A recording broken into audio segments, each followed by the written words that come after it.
Good morning, everyone. It is my privilege to continue these sessions, weekly sessions on various forms, various topics. And today's my privilege is to introduce Dr. Borra. Welcome, Dr. Borra. He's very highly accomplished physician specializing in pediatrics and newborns, bringing over 25 years of medical experience from training and practice across India, the UK, and the United States. So while he is doing his clinical expertise in his specialty, Dr. Borra's true passion lies in nutrition and metabolic health. Recognizing the limitations of standard medical training in this area, he has dedicated years of independent study and research to this crucial field. Critically, Dr. Borra doesn't just share these theories. He personally follows these principles and has maintained perfect health for several years. He is here today to share the comprehensive knowledge and actionable framework he has gained, empowering you to achieve your own optimal health. With that introduction, we turn it over to Bara. Then we would like to have a conversational, so it's not a monologue or anything on that sort. So please do, if you have questions, you can ask while the topic is still active. With that, I would turn it over to Dr. Bara. Thank you. Take it over, sir.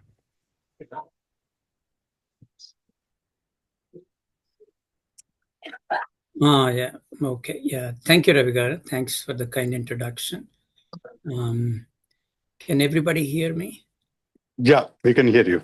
Okay. Yeah. So, as Dr. Ravigar, as Ravigar said, I am not a general physician. I am a pediatrician and a neonatologist. And this passion to this subject has been started probably around about 15 years ago. So I'll tell you a brief story how it started. Um, as as a physician, and more than that, I'm very, very health conscious, even from my very young age. And I used to, I used to think that I eat healthy, and I exercise almost every day. I go out for jogging, even if when it is snowing. I go out for jogging, and I play sports, a lot of sports. Very active. Okay, and then my main diet was like I used to eat like anybody else, like rice, wheat, and a lot of non-vegetarian. I used to love sweets. I used to eat a lot of sweets. And my thought process at that time was, okay, whatever you eat, if you exercise, you can burn calories and you don't have to worry about it. So I was based on my assumption that intake and output. So you put in 1,000 calories and you burn 1,000 calories, you're good. You don't have to worry about it. And in the medical school, we rarely taught about the nutrition part in our medical discourse. So we were focused on mainly the diseases and how to treat them using pharmaceuticals or surgical interventions like that nature. But very rarely as focus is on the preventive part. So I was missing that part. And I was under that false impression that, okay, I know everything about medicine. So I know what I'm doing. I'm thinking I'm doing right. So 15 years ago, when I was 40 years old, I had my regular physical. And at that time, for the first time, I was found to be pre-diabetic. HbA1c was, I think, 5.7 or 5.8. I was shocked. For 2 days, I couldn't digest that news. What happened? What happened? I'm exercising every day, okay, and I'm burning so many calories. How can this happen? I literally couldn't understand what was the wrong, what was the mistake I was doing. So then I had to go back to the basics. I went back to my biochemistry and physiology of studying all of the hormones and all of the biochemical process, including glucose metabolism, protein metabolism, fat metabolism. What happens? When I eat food? What happens to the various hormones in my system, and what is happening? And since then, my journey started. I have been very, very focused, and I've learned a lot, which I have not ever learned in my medical school. So the whole knowledge of it is not from the medicine, not from my medical books. This is what I learned. Spent like thousands of hours because this subject is my passion. Almost not a day goes without reading some topic, some about this health and nutrition. So that is how I gain my knowledge, and I share my knowledge with a lot of of course, my students, my colleagues, and my nurses. So many nurses, whenever I'm free, people, nurses gather around me. Oh, Dr. Borra, can you tell me about this? I have this. Can you? So that is how that my passion always, alive. For the fact that I have to teach or I have to explain to so many people, that makes me learning and more about this topic. So most of the conventional doctors, they have a different perspective than what I have now. And if a conventional doctor is talking about nutrition, they only talk about small, very superficial part. They don't have, most of them, they don't have in-depth knowledge of how the body mechanism, the body works, the physiological processes. They have very limited knowledge about it. So I'm just giving an example. One day, this was like 4 or 5 years ago, during the lunchtime, I went down to my medical staff room where all of the doctors come in and get some lunch or snacks or some, have some little bit of conversations about this and that. So that day, I think it was a doctor's day, and there was some food that was served, and there were so many cakes on the table, and everybody was grabbing one cake and having okay, they were saying, oh, it's good and all of that. So I was watching. I didn't grab anything. I just grabbed one bottle of water, and I was just talking to them. And just one of the cardiologists, she comes over to me. Hey, why didn't you taste this? The cake, this is so good. This is so tasty. I said, no, I'm okay. That's, I don't want to have any in-depth conversation about this nutrition. But I said, no, that's good. I'm fine. And she was so curious, and she started asking me questions.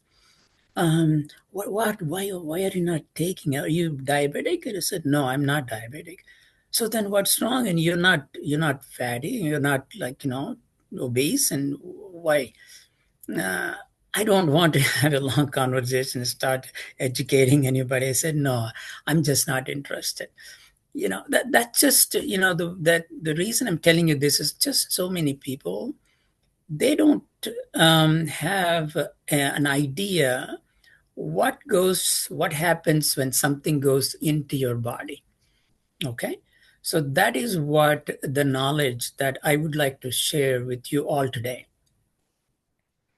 Okay. So is everybody with me so far? Yes, sir. Okay. Awesome. So, so that outline, the basically one, it's number one, the two things that I want to touch about in this topic is that number one is the gut health. The gut is the number one. It is important area where your overall health depends on, not only your physical health, but also your mental health and your emotions, your sleep, and almost every aspect of your health depends how healthy your gut is. And and that gut health depends on the food that you're putting inside your body. Okay. So suppose say if you're eating high sugary foods like refined carbs and high sugary foods, you will have a different gut microbiome than somebody who's eating suppose say unrefined whole foods and less number of carbohydrates or um, uh, and and healthy fats. Okay, and so the first step to improve your health is the gut. So to improve the gut health, you must start eating healthy. Eating healthy meaning, for example, the refined carbs, like processed carbohydrates, like you buy in the shelves and then you bring home and then you eat. The ones that you make, the food that you make it at home from the scratch, like that is the healthy food. Anything that you buy on the shelf and that you eat it, that is almost always it is processed. So you might ask, so what is wrong with the processed food? Yes. So, Dr. Borra, if I interrupt Yeah. 1 second. Hmm. So, any packaged food, in other words, you're saying it's all Yes. Yeah. considered as a processed Yeah. food, and that's Exactly. Yeah. So that is why I'm coming to that. So what does that mean? A unprocessed processed food. Any food that goes into a facility where that is processed, adding a certain chemicals or some preservatives or any type of thing that is processed. So the food of, for example, suppose say um, um, your granola bars, like the breakfast bar that they claim as, or the cereals, all of these they're all processed. When they're processed, they add oils to it, and most of them, 99% of them, they are seed oils. The seed oils are like vegetable oils, canola oil, or palm oils, okay, or soybean oils. All of these are seed oils, and specifically they use seed oils because they have a long shelf life. So they can be preserved for 1 year, in some cases even up to 2 years. But if you process them using healthy oils like a coconut oil or avocado oil, their shelf life it comes down to like maybe 6 months. So that for their their um, uh, what is that? The commercial aspect is when this food is getting spoiled within a short period of time, they can't make a lot of money. So that is a number one thing. And also when the food is processed, so they almost like the food loses a lot of the fiber from it, and also the micronutrients. The micronutrients, in the food we have macronutrients and micronutrients. So the macronutrients are like carbohydrates, proteins, and fats. So the micronutrients are like a small little nutrients that we needed in a smaller quantities, like for example, selenium, zinc, copper, manganese, and magnesium to some extent. All of this become depleted. So what happens is you're consuming a food that is rich in calories but very poor in the micronutrients and vitamins. So that is an imbalance. So let me give you an example. Suppose, say, if you eat a cup of ice cream, which gives you, say, 100 calories. And if you eat one avocado, also gives 100 calories. Even though they both are giving you the same number of calories, but they're not equal in the nutrition part. So avocado comes with the package of vitamins, minerals, carbohydrates, and fats and proteins. It is just a very fully, highly packed um, food, whereas a, a ice cream, it has a lot of calories but poor in nutrition. Okay, so those we call it as empty calories. Okay, so when you consume empty calories, what happens is, number one, your gut microbiome will be affected. Nursery. Okay, I'm sorry, 1 second. Yeah, Dr. Borra. Yeah.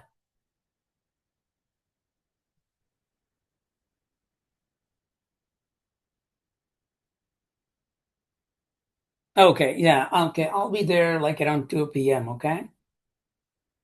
All right. Okay. Sorry about that. Hello? Yeah, go ahead. Go ahead. You're good. Okay. Go ahead. Yeah, Yeah, yeah. you're good. Yeah. So when you eat these empty calories, your body has a hard time to process it. And then what happens, because number one, in order for the food to be processed, for example, a molecule of glucose to be converted into an ATP, which is an energy molecule that is in the body that is converted in the mitochondria, you need micronutrients. They act as catalysts. So you probably know in the chemistry, but for the substrate, if you have a substrate to be converted into a product, sometimes you need a small catalyst. If you don't have that catalyst, that substrate will not be converted into the products, the end products. The same thing happens in your body. So you sometimes you are eating a lot, but you don't feel very energetic. That means that your body is incapable of converting all these calories into energy. So that is a one factor. So that is the difference between eating empty calories and eating healthy food that has all of the ingredients in it already packaged. So that is the nature. The nature is just it is extraordinary. Every food that we eat, it comes with packaged with all of the nutrients that needs to be processed in the body. But the human, what is doing is taking those things and they're processing it, and they are eliminating all of those micronutrients from it, and that causes one of the reason why that we they don't give a lot of nutrition, empty calories. Okay, and the high sugar disrupts the gut microbiome, and that will actually stimulates the growth of unhealthy bacteria, or medical terms we call them as pathologic bacteria. Okay, and those pathologic bacteria, they release endotoxins. They constantly release endotoxins. Okay, endotoxins or a toxic substance released by the bacteria. You may have heard in the medicine, like, when somebody has a sepsis, admitted with some, diabetic patient with the sepsis, doctors might tell you, hey, the patient has endotoxemia. That is what it is. So these unhealthy bacteria from the gut, they constantly, slowly release these endotoxins in the system, and that causes so much of inflammation in your gut. Okay, so that inflammation leads to many, many diseases, like, inflammatory bowel disease, autoimmune diseases, allergies, and so many other things. And the sugar, if you that sugar that we're eating can also lead to proliferation of the fungi. Okay, you may have heard in people who has diabetes, they may develop the candidal infections. So that is an fungal infection. That is what happens. Inside your gut, there will be an overgrowth of candida. Okay. So that is the danger of consuming refined carbs. So it damages the gut and it causes overgrowth of this unhealthy bacteria, which then lead to inflammation. Okay, so the inflammation is the fundamental cause behind many of the chronic diseases. And that disease I just mentioned, I mean, not only that, even the heart disease, cancers, and all of these things, the fundamental basis is the inflammation. If you can control that inflammation, you can recover from majority of the health problems, including the body pains, joint pains, all of them, most of the people have nowadays. They're suffering from joint pains, body pains. There's all of these things that's from the inflammation. And that inflammation, that is coming from the gut. Okay, so that food that you're eating has so many effects on your health. And this is what is happening in the gut. Then the next part is, if you're consuming this high sugary food, then as everybody knows that it raises insulin levels. Okay. So depending upon how much sugar you're eating, your insulin levels go up as much. Okay. And then once the insulin spikes, and then suddenly drops, if you're not giving the sugar to your body, then the insulin drops. When the insulin drops, and then you started craving, that craving starts, and you want to eat more of the sugar. You want more, almost like it becomes like an addiction. So your body is just forcing you to eat more and more. So the way to prevent the cravings is to prevent the insulin spike in the first place. Okay. And the insulin has another problems. The insulin also, it causes inflammation. If it is just a very short period of time when you eat, then it is okay. But if it is your insulin levels are chronically elevated, always it remains high for majority of the day, which is what happens in insulin resistance, your body goes into inflammatory state. And the insulin has another bad consequence is the insulin promotes the fat deposition. Yeah. So that is a misconception many people have is, oh yeah, you become fat if I eat more fat. No, that is not true. You become fat if you eat more carbohydrate, because more carbohydrates raises your insulin. Insulin then leads to fat deposition. Okay, so that is why the insulin is called lipogenic. Lipo means fat. Genic means it generates fat. That is the main idea behind.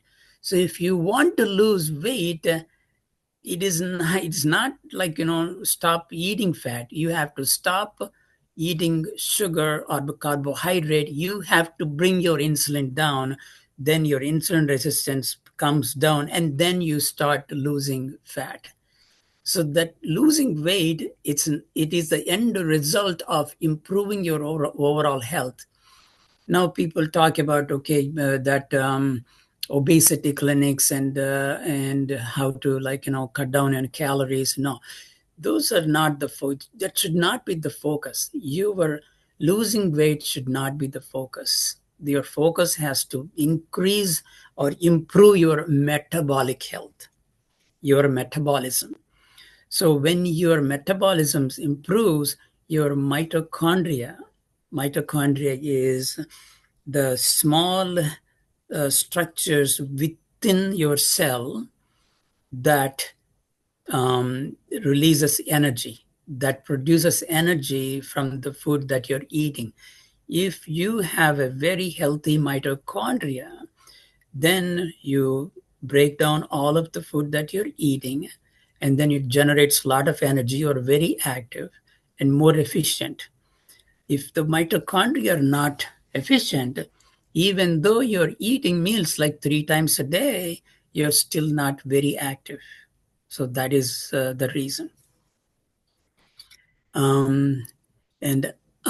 So I will pause at this time and see if you have any questions. Yeah, doctor, this is Srinivas. I have a question. Actually, this insulin also spikes when you skip meal and suddenly have a big meal, right? After some time, maybe sometimes I noticed actually if I skip a meal for 4 hours, 5 hours morning without breakfast, I eat something lunch, big meal. Definitely, see the sugar levels going up. Is most common, right? Instead of that, we have to have a regular meal. That's what you suggest. Okay. So that is a good question, Oscar. Yeah.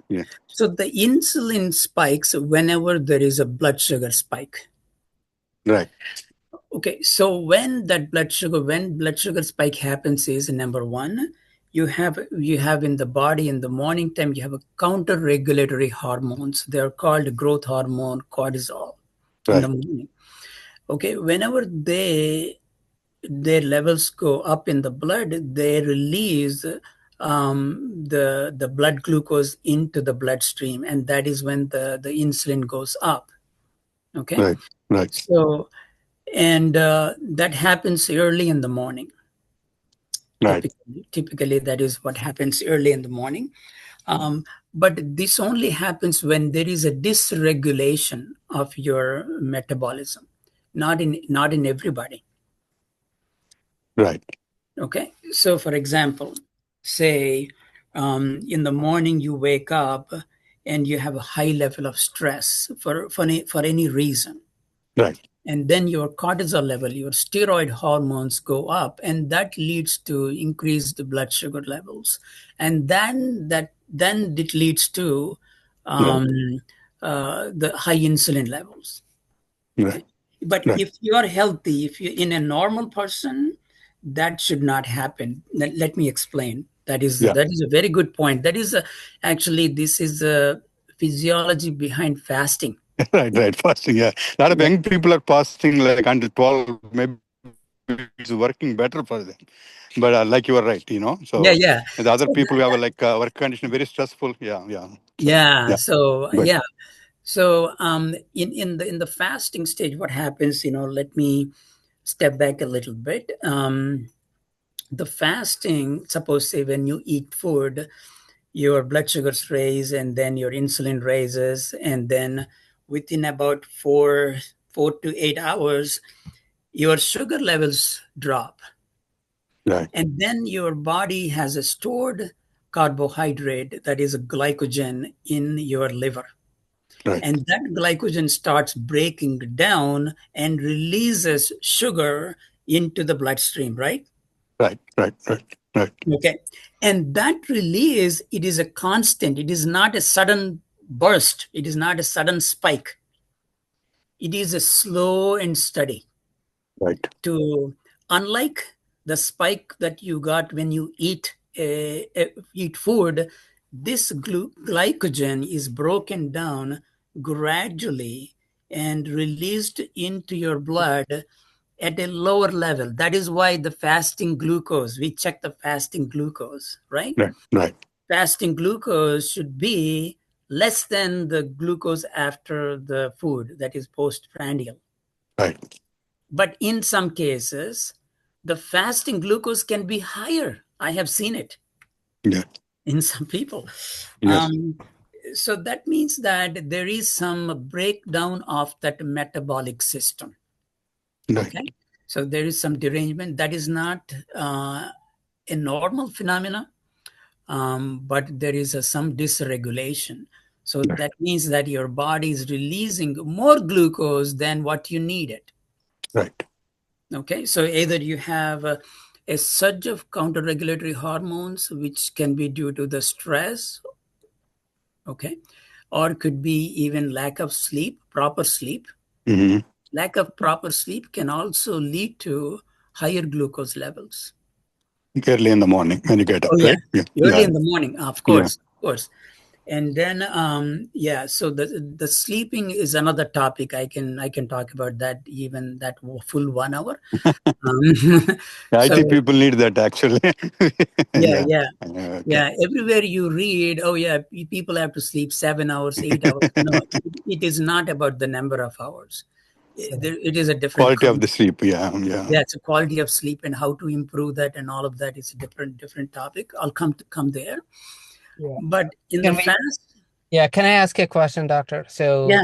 So Hmm. far, you touched on the processed food, the sugars, Right. the carb-rich foods, and other things. Can you just cover a little bit on the lean protein side of it? What is the lean proteins and what the whole foods means? So sometimes some of these, even in the fruits, there's a lot of sugar content. So can you just explore on that topic as well? Correct. Yes. So the foods in the whole foods, you have the sugar content that is the unrefined carbohydrates. So that comes with a combination of fiber and all of the macro and micronutrients. So they will be absorbed slowly. For example, giving an example, the carbohydrate. Suppose, say, if you're eating white rice versus if you're eating millets. I think everybody knows about millets. So in the millets is a carbohydrate, but it comes with a lot of fiber in the grain that slows down the absorption of the glucose into your body. So that is why we call it as a lower glycemic index. High glycemic index, low glycemic index. So the low glycemic index foods, they come with a lot of fiber, and that fiber will help this glucose to be absorbed slowly into your blood circulation, not spiking your blood sugar levels suddenly after eating. Right. That answer your question? Yes, sir. Yeah. Probably he Yeah, wants to know a just little bit more about protein, right, Ravi? You were yeah, asking Okay. lean protein. yeah, Yeah. just Yeah, yeah, trying yeah. to Okay. cover some topic. So the protein part, I know everybody is very interested to know about. Even my wife the other day, Madhu, we are not eating as much protein and we need to be. Okay, it's not true. So the Actually, protein, Americans are brain drained and brainwashed. Actually, yeah, I know it's yeah, brainwashed. I I take it know that. without that. Yeah, that, Yeah. that is brainwashed. Absolutely, I agree. So the protein that we need, it's not uniform for every person. It depends on your activity level, your age, and so many other factors. Suppose, say, for somebody who is in body, weightlifting or competitive sports and using, strenuous activity, they need more protein than somebody who is most of the time, like, having, like, sitting in the chair, just doing some sedentary life and not much active. We don't need a lot of protein. That we only need anywhere from experts, or anywhere from one expert. I follow Dr. Jimna Das, he's a cardiologist, and he says only zero point 0.3 grams per kilo to, I believe, up to zero point 0.8, at the maximum zero point 0.8 grams per kilo, which means that if you are 60 kilos, how much do you need? Somewhere around like maybe 30 grams, 30, 40 grams. So the proteins are there in most of the food that we eat. So the proteins are there in millets, proteins are there in vegetables, and proteins are there in lentils that we eat, dal we eat, okay? And even the sprouts, I frequently I eat sprouts. They have a high quality protein in it. But if you're a non-vegetarian, I mean, you can eat protein to in a reasonable extent. I'm not against it. But I used to eat a lot of animal protein. But I think every body is designed in a different way. But definitely, because somebody that I watch my body very, very closely, every food I eat and how it affects. When I eat animal protein, I don't feel good. I mean, don't feel well. And I felt that many times. So that is why I stopped eating animal. Actually, I stopped eating meat, but I do eat eggs. Not regularly, but at least 3, 4 times a day. I eat 1 or 2 eggs a day. But beyond that, we don't have to be obsessive about protein. The protein needs, or pretty much we will meet with consuming a whole food diet. So there is a very good documentary on the meat eating, especially. There's this called Game Changers. It's available on the Netflix. It is produced by the Hollywood big shots, including the big names like Yeah, Spielberg and others. yeah, yeah. So I know I've watched a lot of videos about carnivore diet, and those people, they eat a lot of meat. Yeah. Okay, and they say that they're feeling a very excellent health, and they lost weight, and their skin improved, and everything is good. But again, in my view, we are eliminating so many other health benefits from eating the plant-based foods, vegetables. And vegetables, they come up with phytonutrients, a lot of phytonutrients, and they help. They are anti-cancer agents, those phytonutrients. And I have seen a number of studies, actually, people who are eating, consuming too much protein, their cancer risks go up, go higher. Various cancers, colonic cancers, and various other cancers, their risk is higher compared to plant-based vegetable diet. But I'm not against. I'm not like a vegan. I don't propose any of those diets or a carnivore diet. I would say just be moderate, but don't be just go over the board.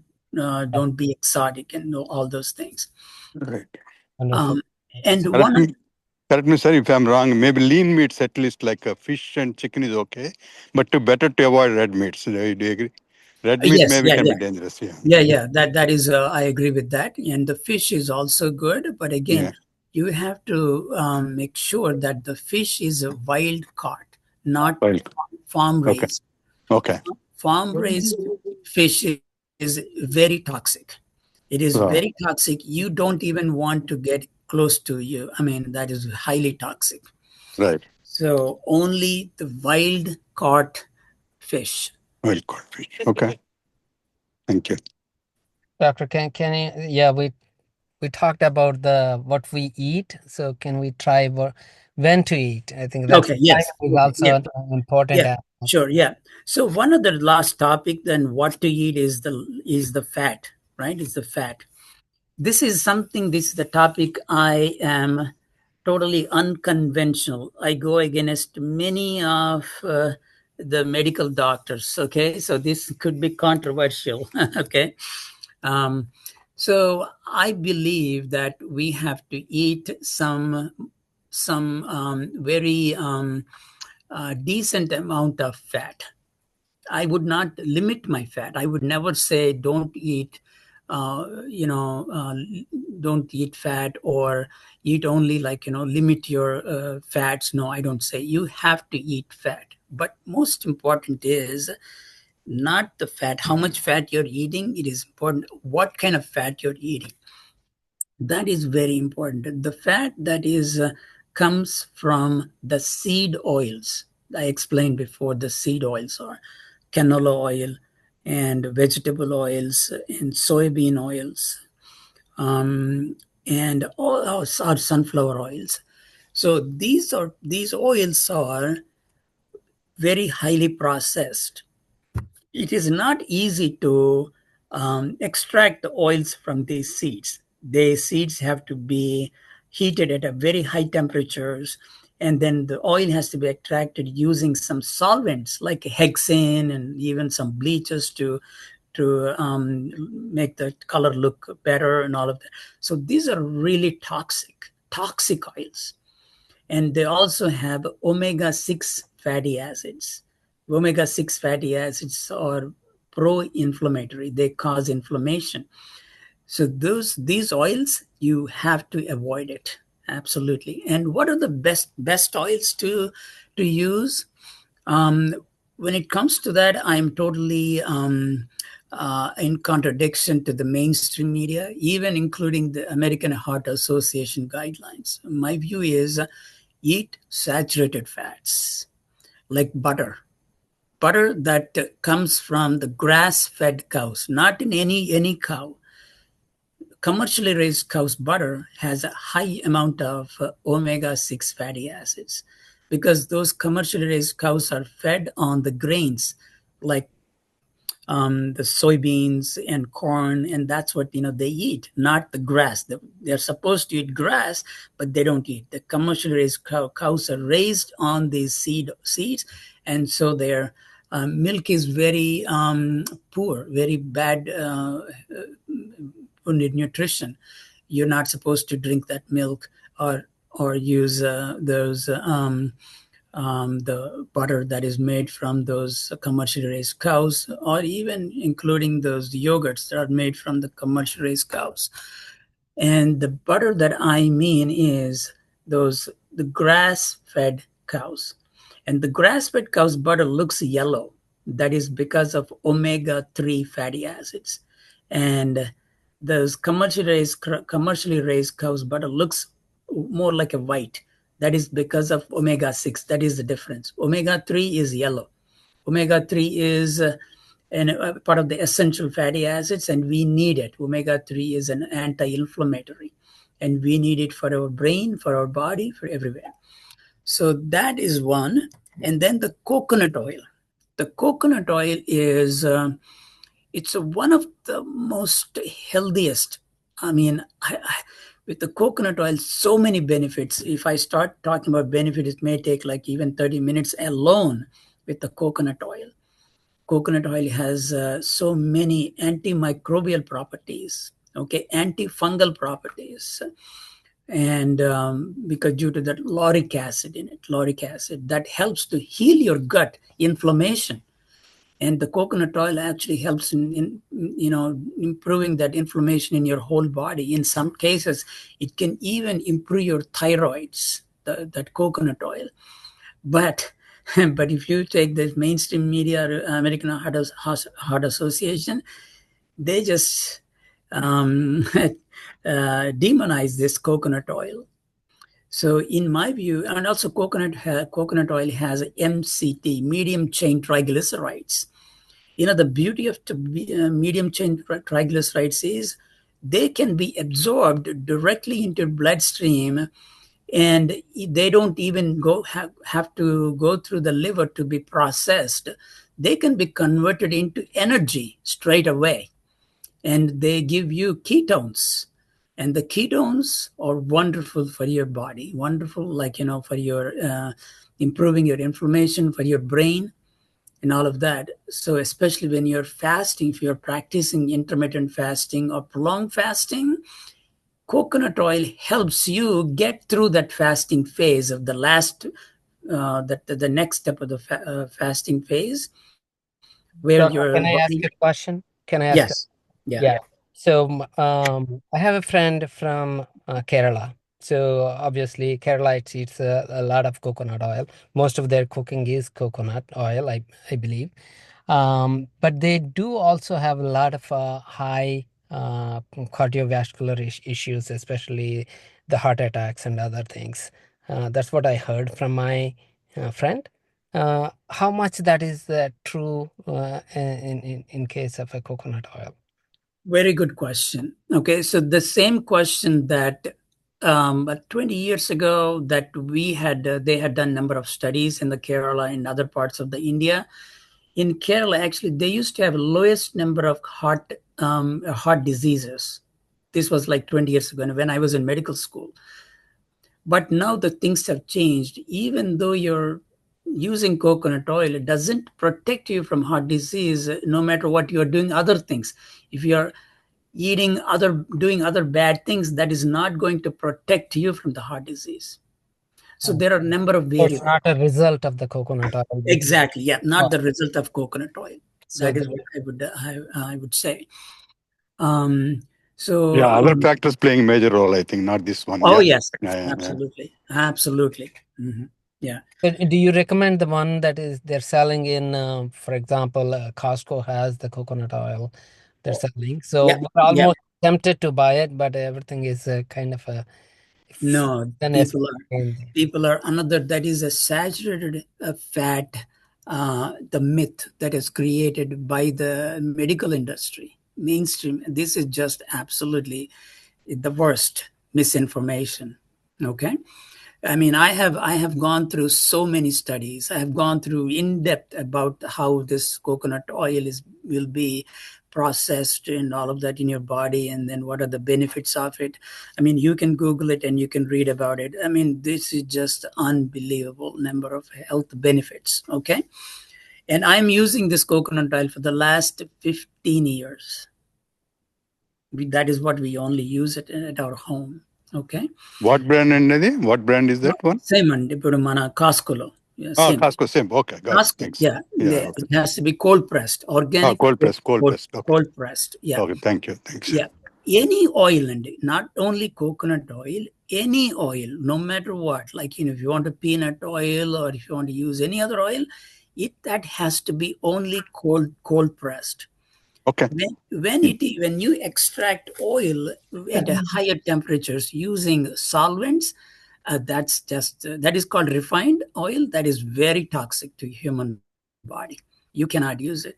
You remember, when we were young kids. I mean, at least when I was a young kid, when I was living in a small town, I used to go to this the place where they make this oil. I used to Yeah.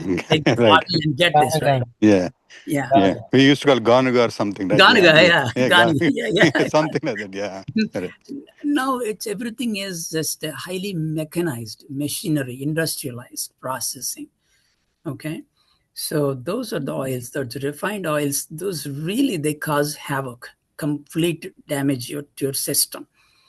What about the olive oil, sir? Well, very, very good question. All right. So the olive oil is a wonderful one. It has a monounsaturated fats. It is an excellent one, but it has some limitations. Okay. So the olive oil has a very low smoke point.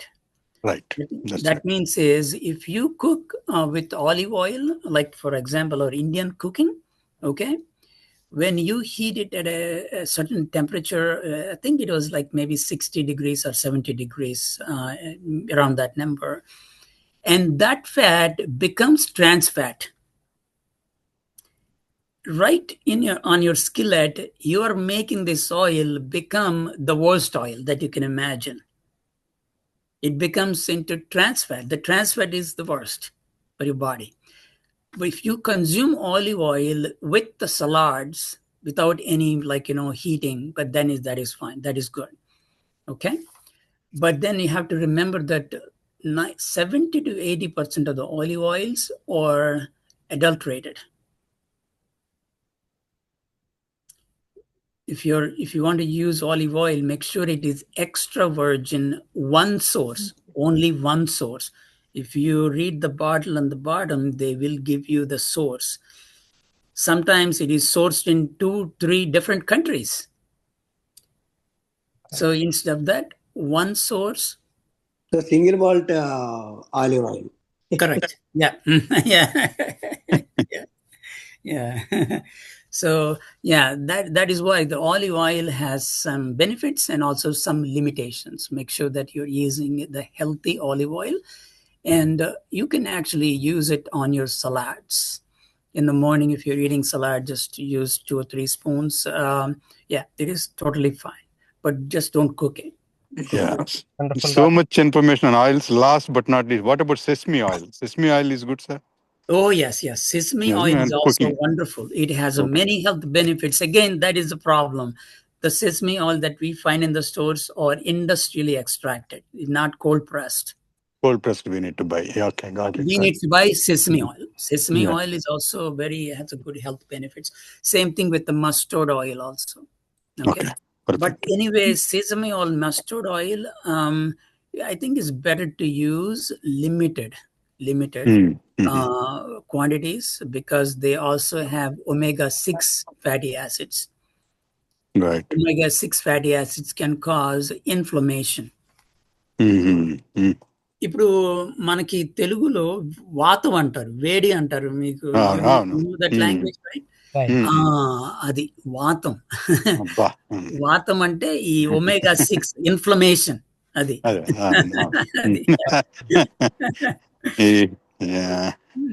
Doctor, I have a question. Yeah, Banu, yeah, we have 7 minutes, so just want to give. Sorry, yeah, that's fine. Sorry, yeah, if you missed talking about avocado oil. Yeah, that's a good said, yeah, avocado is also good oil, and yeah, we can use it. Okay.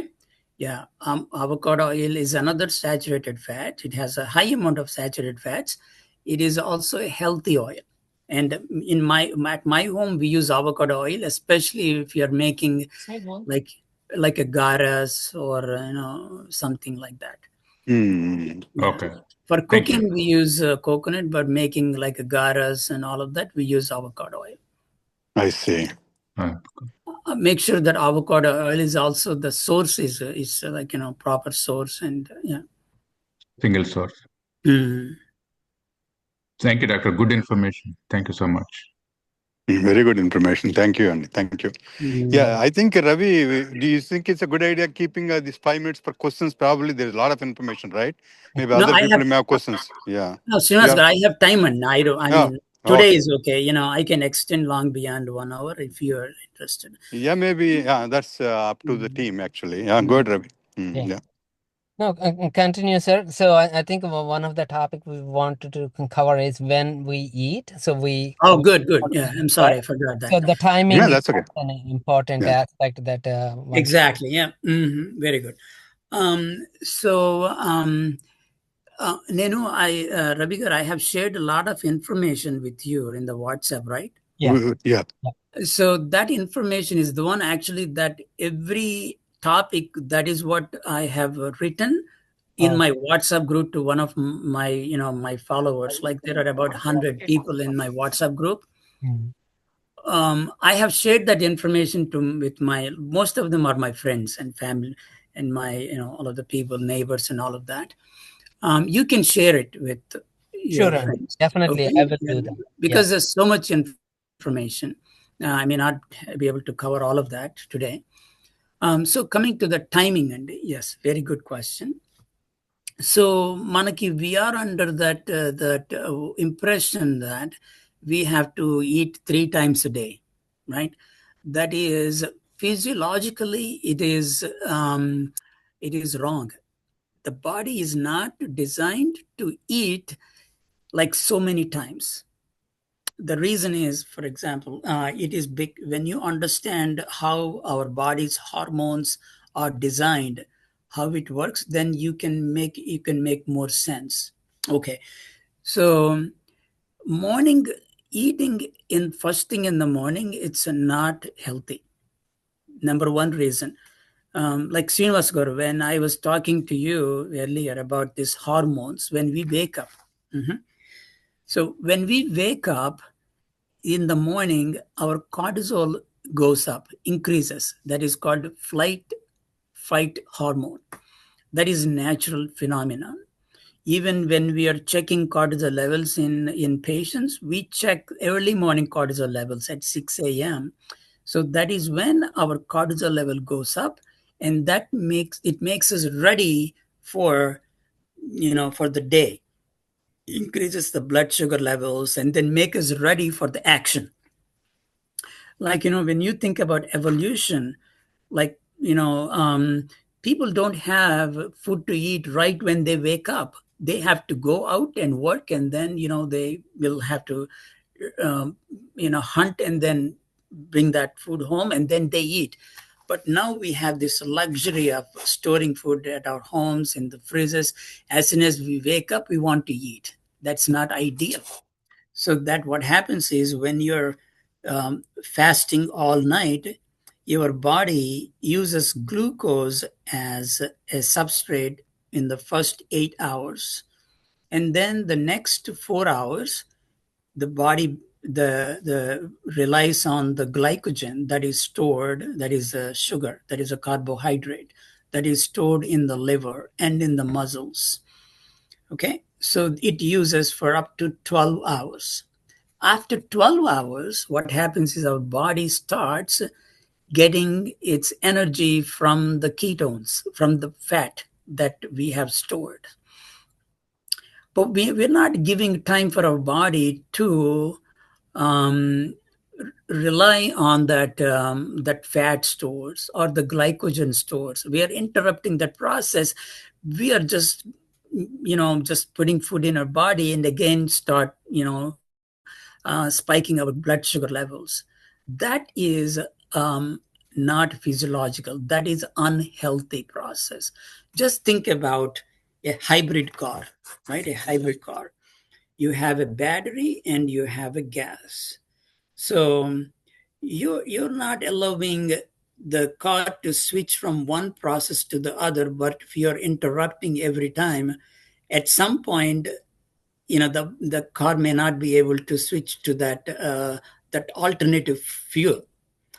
So that's maybe it's like a very crude comparison, but that's how it is. The body is like a hybrid mechanism.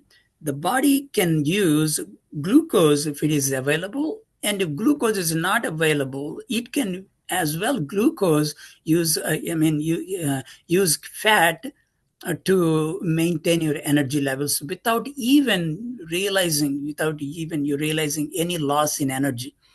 But if that process has broken down, what happens is once the glucose is over in your complete in your body, you feel less energy. You feel less active, or sometimes you may get headaches. That is because your body is not able to adapt to that fat burning. So that is called fat adaptation. So many people, if they're not trained to do that fat adaptation, they immediately, if they skip a breakfast, they start feeling terrible. Their brain doesn't work, then they feel weak and they are lethargic and all of that.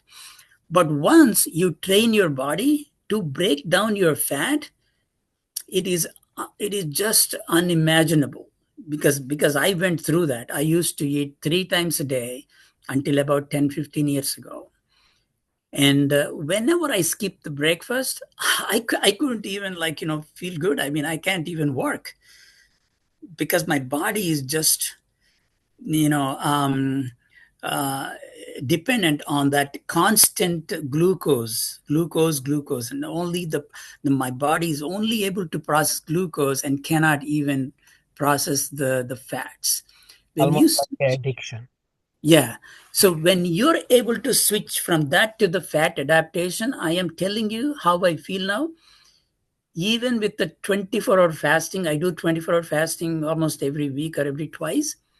I don't feel any loss of energy. I feel totally energetic. I even play tennis 1 hour, 2 hours without even feeling any weakness, without even eating. That is the strength of your body. You have to train your body to this fat adaptation. Okay, that is why I will say eat only 2 times a day. So you have to, it might not happen overnight or suddenly it happens. You just need to train. It may take maybe in some people 1 week or 2 weeks. It may take even longer, depending upon how good your metabolism is. But once you can train your body, eating twice a day is the best thing. But if you're already overweight, if you want to lose some of your weight, once a day is even better, just one meal a day. So this is how you eat, and this is what I do. So I will have my lunch around between 11 and 12, and I eat my dinner between 6 and 7. And I have my fruit around 4 o'clock. So never eat fruit along with your main meal, because the digestion of fruit is different from the digestion of the complex carbohydrates, proteins, and fats. It is totally different. So that is why the fruit has to be eaten separately without combining with any other things. Like, don't combine sweet and a fruit, because the fruit is easily digestible. Okay, and if you mix it with something that takes a longer time to digest, our system, the digestive system, get confused, and that becomes undigested, and that you cause bloating, gas, and obviously you don't get the full benefit of eating the fruit. And also, when about eating fruit, so many people think that people tell me, I drank fruit juice first thing in the morning, or I drank fruit juice, like, last thing in the day. Okay, don't do that. Just eating too much fruit is not also healthy. The fruit is, again, it's a fructose. The fructose has, of course, that fruit comes with other ingredient, not just only fructose. It has other vitamins, minerals, and all of that. But it needs to be eaten at a limited quantities. Like, for example, when I eat fruit, only one fruit a day. I don't mix it all the fruits together. Whether I eat either one avocado or one mango, or like 2 3 slices of watermelon, just like that. Just keep it very simple. Don't like combine everything and then eat all together, and don't keep on just eating the fruit throughout the day. Just keep one time and eat the fruit only at that time. This applies to any fruit, irrespective. Right? Yes. Yeah. Okay. And it looks like you are eating 2 main meals and then one snack that is like a fruit for you. That's all. That Total is three. that is Yeah. exactly what I eat. That's it. Okay. Mhm. Okay. Yeah. That's interesting. It's good మనకు to hear. Snack foods ఉండే కదండి, అవన్నీ ఏం చేయాలంటారు? ఏంటండి? Sorry, I'm just joking. So అదే joke. అదే Huh? Evening snacks as ఏం a చేయాలంటావా? Indians, Oh, yeah, yes. we have tons of snack foods, right? So what do we do with all of snacks అంటే ఇప్పుడు I know we like them, but you may cheat once in a while, but Yeah, I that know. cannot Weekly be. once maybe. Yeah. Mm. But that cannot be your a regular habit. And we have to and when we are kids, we could eat anything. Okay, our body can process. We're constantly moving around, running Right. around, all of that. But now we are at a certain stage. We have to be very conscious. Mm. Okay, so What about nuts, Andy? What about nuts? nuts are also excellent. But also various nuts like walnuts and Almonds. almonds. All of these are excellent. But these nuts, make sure that you only eat only a Handful. handful. Don't eat too much. Okay, and these nuts and walnuts they're very good. They have omega-3 fats, and almonds, they're very rich in omega. They have omega-6, but they have very other nutrients, like some zinc, selenium, and all, copper, and all of the other things. But make sure that you soak them overnight. Okay. All the nuts needs to be soaked, because Mm. the nuts have anti-nutrients Mm. and oxalates. So Right. the anti-nutrients and oxalates can cause some joint pains if you eat raw or unsoaked. I would say just limit your nuts, like a handful of them. Wonderful. Mm. So now we're almost over the time, Doctor. Anyone else has any other questions?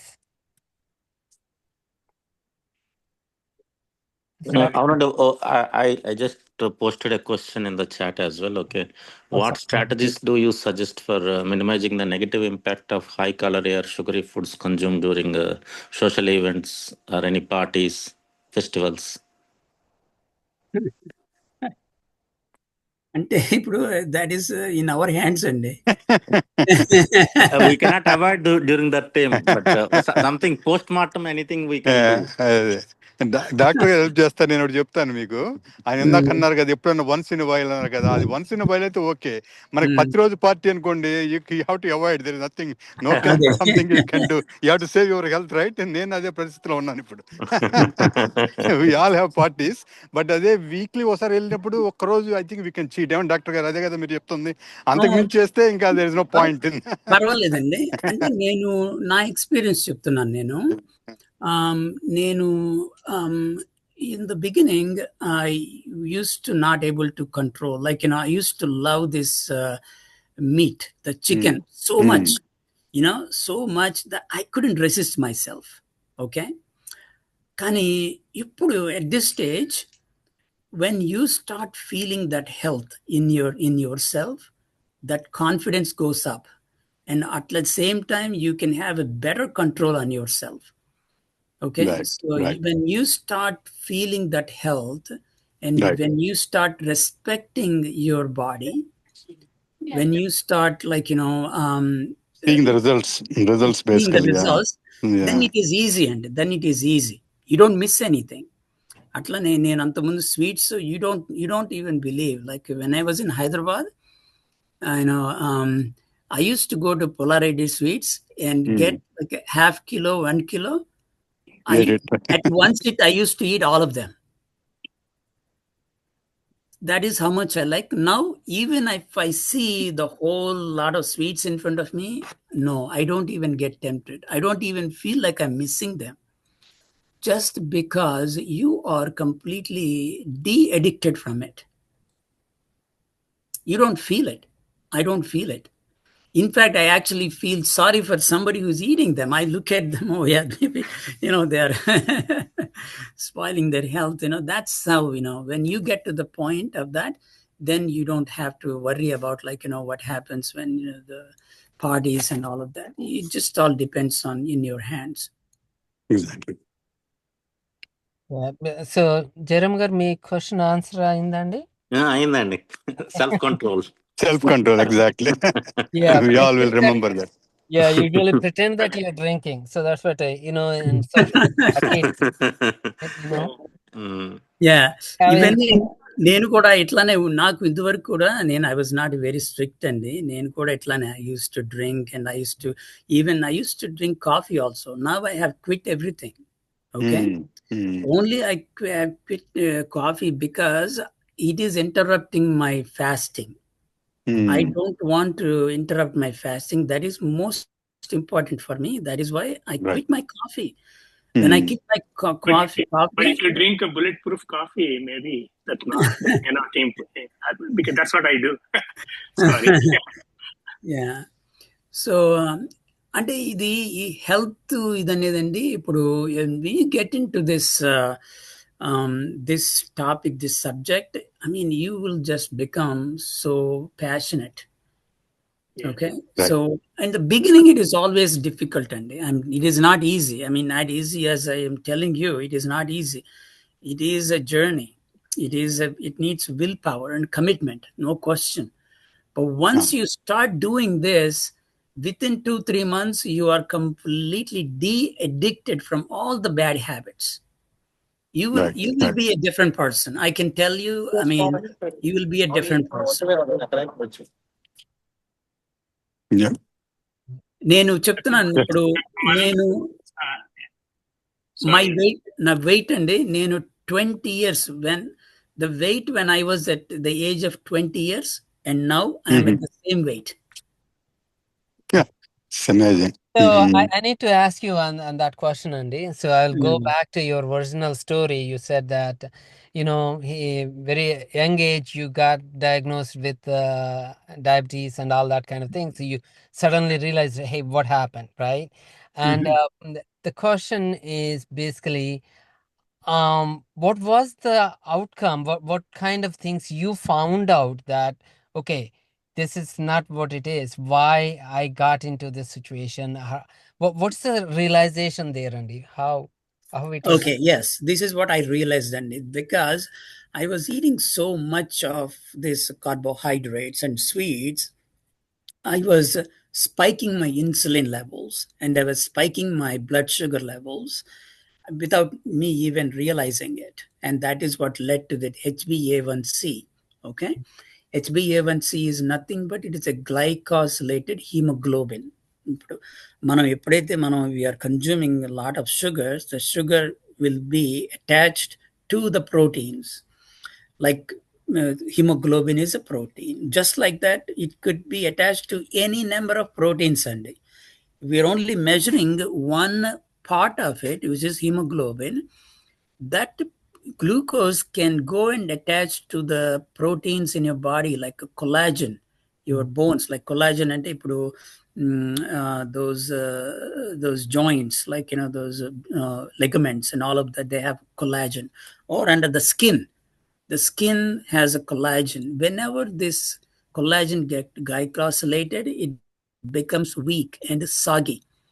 అందుకనే ఇప్పుడు ఎక్కువ sugar తినే వాళ్ళకి their skin is loose, like double chin అట్లా రావటం, అట్లా skin అంతా loose అవటం, లేకపోతే ఈ జాయింట్ పెయిన్స్ కానీ, జాయింట్ లేకపోతే లిగమెంట్స్ ఇట్లా బ్రేక్ అవటం కానీ ఇట్లా రావటం, including Alzheimer's disease now is believed to be a type 3 diabetes.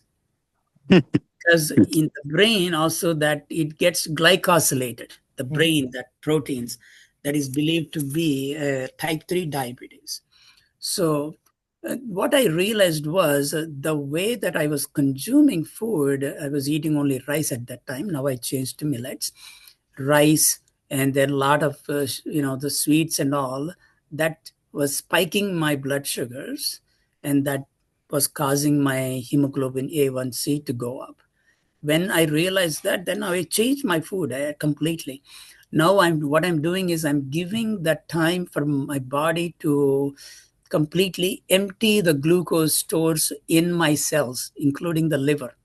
The glycogen is burnt because due to that intermittent fasting, and then the glucose is all completely utilized, and my body is ready to accommodate the food, that the glucose that I am giving through my food.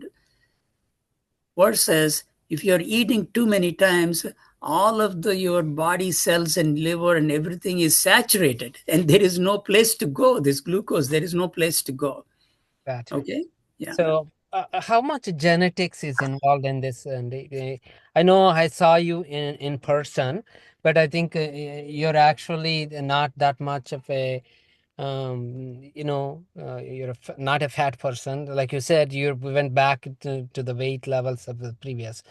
Is there any involvement of the genetics involved in your case? Yeah, very good question, Andy.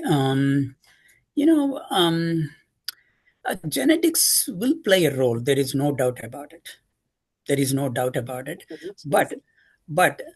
But you can actually control it, or you can even delay that. Suppose say, ఇప్పుడు జనరల్గా ఈ diabetes అనేది the next generations లో it can even present at an earlier age than the previous generation.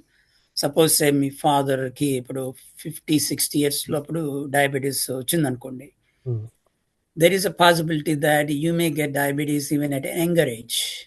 Okay. But that is the belief in our medical school and everybody. That is our belief. But that might not have to be always. But if you take all of the necessary steps and things, you can actually delay, or you can actually even prevent it. Okay. ఎట్లా అంటే నేను చెప్పేది ఇప్పుడు ఒకటి, ఇప్పుడు మనకి insulin అనేది it comes from your pancreas, right కదా? Okay. So that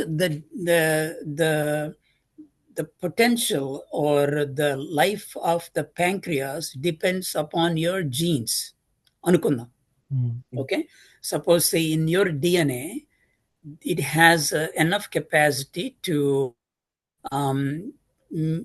to take you to, like say, 50 years or 60 years without getting into diabetes. Okay.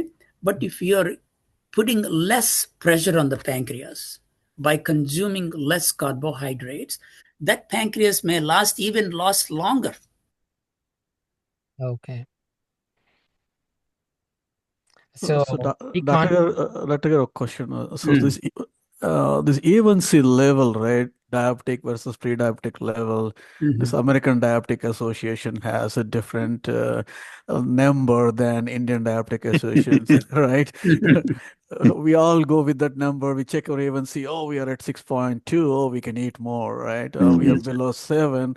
We are okay. And it's a fallacy. You know, it all depends individual. What is your take on that that level number there?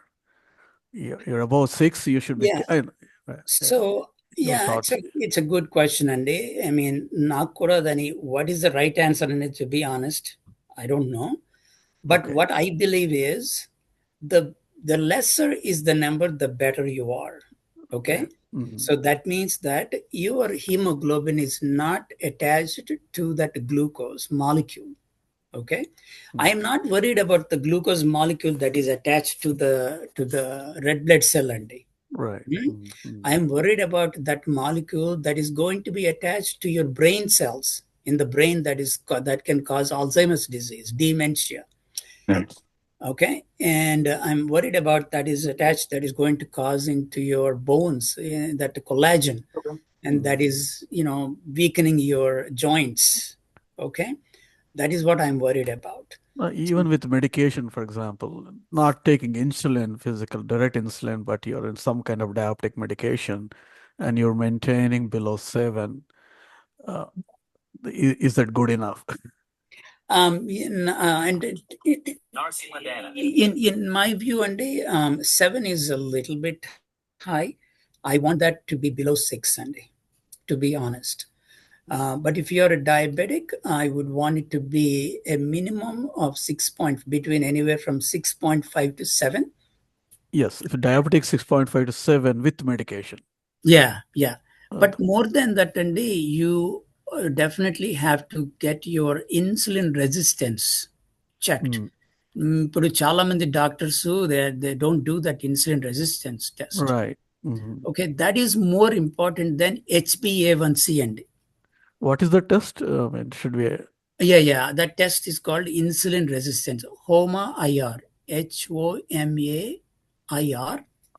Okay. That's very simple, and I tell you, this is a test. You check your fasting glucose and fasting insulin. That's it. Fasting glucose, fasting insulin numbers మీ దగ్గర ఉంటే మీకు గూగుల్లోకి వెళ్ళండి. There is an app, insulin resistance calculator app ఉంటుంది. దాంట్లో కనుక మీరు ఆ నెంబర్స్ 2 ఫీడ్ చేస్తే it will give your insulin resistance. Okay, so ideally ఏంటంటే it should be less than 1. Okay, so like 1 to 2.9 is okay, mild, it is okay, but more than 5 is more worrisome. More worrisome. Ante endante then you need to work on that insulin resistance. Great. Thank you, sir. Yeah, that's a very good information, and thank you. Very good. Right. Thank you. Sir, one last question. How to get into your WhatsApp group? Can we, SAANA team, get on your group, or is individual? Sure. I will share that what is that? Your link. Link. Yeah, I'll share that. WhatsApp link. So you can join. Yeah, that will be grateful. Thank you, sir. Okay, yeah. Raja, also just want to follow up. You asked a question there. Did I answer that question? Yeah, I couldn't say. I just searched on that one. I'm not getting, and unless you're sending an email with the recording links, or we need to go on YouTube and search.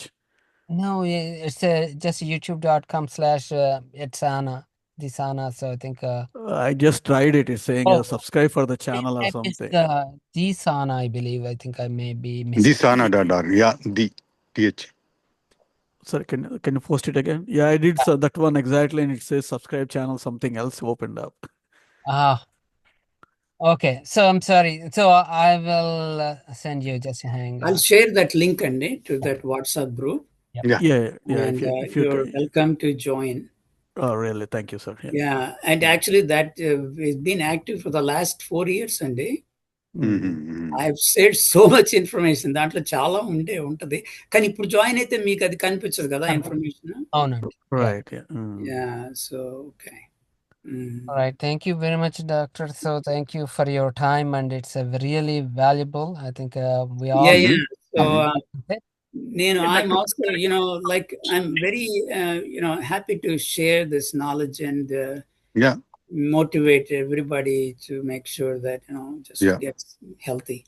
Yeah. Thanks, Andy. Thank you so much. Yeah. And thank you for educating us, Dr. Madhu. Yeah, Thank it's you my for educating us. pleasure. Really good. My Thank pleasure. you. Yeah, we will do one more, Andy. Manam on the next year we have to plan some more, so we'll get back to you on that. Yeah, sure. Yeah, Dr. Madhu gariki ade oka question andi. Yeah, go ahead. Go ahead. మీరు చాలా good information ఇచ్చారండి, చాలా thanks. So last 4-5 years గా నేను I'm just following these anti ageing and bio hacking, in that concept. If you have knowledge on that, I'm experimenting both on external and then internal, stuff. If you have, knowledge on that, maybe we can have another presentation from you. Okay. అంటే నాకు స్పెసిఫిక్గా దాని topic కంటే కూడా I focus on overall health అండి. Basically, it's diet and the lifestyle, basically. And to me, I also practice yoga andy. I strongly believe that yoga can also influence many of the health, so the health issues. Just so recent, the more external wise, I see go to this this cryotherapy and then this red light therapy. ఏంటండి therapy? ఏంటి? Red light therapy. So cryo. Oh yeah. I heard that infrared red light therapy. Infrared just those. In the gym we go to steam rooms plus. Those are all like commercial aspects, and I mean they may be right, but I don't have too much of belief in that. నేనేంటంటే నాకు infrared అనేది, yes, of course it is very very important that you get in the morning sun, and if you go out in the sun you get infrared radiation. You don't have to go out in the sauna and just lay down there. Just use sun, just at least an hour a day, sun. If you go out in the sun, you get that infrared radiation, and also get UVB radiation, which produces sunlight. So the infrared radiation can help activate your mitochondria. That mitochondria is the seat of that energy in your body. Yes. Natural. I mean, to me, these are helping in reducing my inflammation. That's what I noticed. But yeah, definitely. I mean, it will help, and no question. There's a lot of studies. నేను కూడా చదివాను దాని గురించి, infrared అవన్నీ కూడా. But definitely, if you're fighting some issue, some excessive inflammation or some other chronic illness, then definitely they can help. But for any average person who just generally want to maintain health, you don't need all of that. Just practice the regular normal things like healthy, you're doing yoga, eating healthy, having a good sleep, and going out in the sun, getting some vitamin D. Okay, so that's all I. thanks. Yeah. Thank you, Andy. Thanks, everyone. Yeah, you're welcome. Thank you, Andy. Malli maatladam. Thank you. Thanks.